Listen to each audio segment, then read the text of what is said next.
اس انوکھی کہانی کی شروعات تب ہوئی جب ویران اٹلانٹک اوشن کے بیچوں بیچ ایک برٹش مرچنٹ شپ گزر رہی تھی۔ اس کے کیپٹن کا دھیان بہت دور کھڑی ایک شپ پر گیا جو نہ ہی آگے بڑھ رہی تھی اور نہ ہی ان کے سگنلز کا جواب دے رہی تھی۔ قریب جانے پر معلوم پڑا کہ یہ شپ ویران سمندر میں اکیلی صرف لہروں کے سہارے کھڑی تھی۔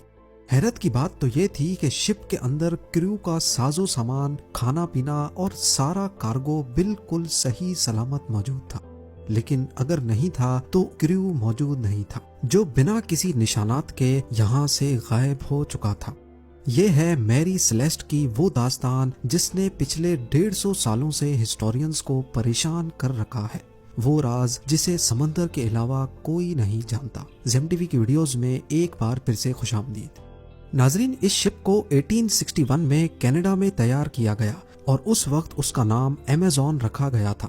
اپنے شروعات کے کئی سفروں میں یہ چھوٹے موٹے حادثوں کا شکار ہوئی تھی، یہی وجہ ہے کہ یہ شپ حادثات کے بارے میں کافی مشہور تھی، لیکن ابھی تک اس نے کوئی بڑا حادثہ فیس نہیں کیا تھا۔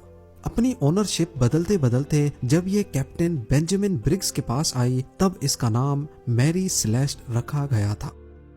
یہ نیو یارک میں 7 نومبر 1872 کا ایک خوشگوار دن تھا۔ میری سیلیسٹ نامی یہ شپ ساحل پر کھڑی تھی اور اس پر سامان لوڈ کیا جا رہا تھا۔